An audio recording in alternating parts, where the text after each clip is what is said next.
Good afternoon, everybody. For those of you who don't know who I am, my name is Evan Geier. And so my hair, I didn't cut it all nice and everything. The haircut places are closed. Not that I'll always cut it that way. Anyway, I'm reading from the PowerPoint on the thumbnail. Economics thing. Looking at economics currently in the UN recognizes 195 sovereign countries. Trade throughout those countries is generally global and intertwined. In a world where no resources have hit the key halfway gone or the key peak demand, there is generally always going to be a situation where there is a way to do work and have that result in a better resource situation tomorrow than today. Really, the world needs to hit a halfway gone and hit halfway past peak demand, danger zone, where future demand is forced down by supply without replacement from other resources like aluminum to copper or oil to hydrogen. This means if an economy is in the case of peak oil, where drawing down stored oil, danger zone could actually be delayed until the last of the stored oil was sold. However, in this scenario, the shock would likely be extreme, given the drop of the availability and inelasticity of oil as a needed resource for food, travel, energy, in the current developed society of 2020. When a resource hits danger zone, it crowds out the associated development. In the case of copper, and wiring in the danger zone would bring prices of copper higher so long as there was no good, cheaper substitute. Even in these cases, alternatives may be behind in supply for a while or have their own danger zone bottleneck. Copper prices would rise, and as long as they were in a need, copper would actually rise until it was at just the cost of the project. Not just the cost of the elevated price of the project, because less projects could be completed.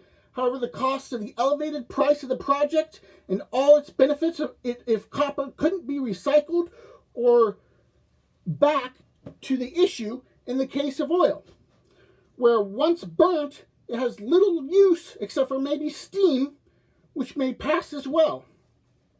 Different economies within those 195 countries are going to act differently to different danger zone resource scenarios. Furthermore, yes, it is possible to bounce back from a situation of dire with research and development or an adjustment in the means of life. Brazil, an economy that uses ethanol, or Saudi Arabia, an economy that is an exporter of oil, would not be affected as much as by danger zone oil as the United States, who imports and is relying on oil. They might benefit through the exports, only potentially looking for new places to buy other than the U.S. as the U.S. becomes less efficient and its costs rise.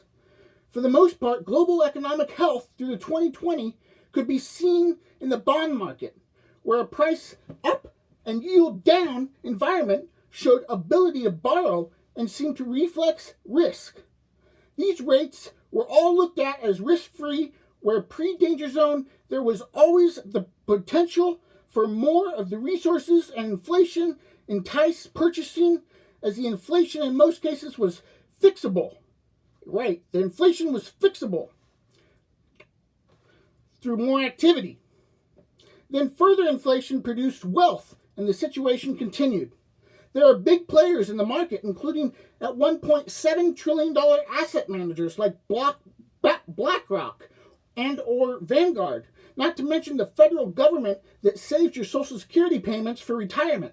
This, coupled with the petrodollar, large companies controlling the landscape, continuously increasing taxes, traffic, and not to mention enough infrastructure capacity or care, in some cases, not to mention more and more of the participants in the economy simply having no assets left to give, get, spend. For example, the wage gap or masses renting what's available. This means historically the interest rates in the U.S., including the 10-year, the 30-year interest rate, have signaled a theoretically better overall economy, but also have an economy closer and closer to its peak as they near past 0% going negative. Forward-looking guess. There's lots of factors that could change us. But because of the fact that the vast last investor would receive the lowest return in bonds. If bonds constantly traded price higher and interest rate lower, the rate could be influenced by the government, and central government mean lower rates and or volatility should continue to signal an economy with nothing left to borrow. To repeat at 0% rates, one would devise there is nothing left to borrow, almost like a margin call.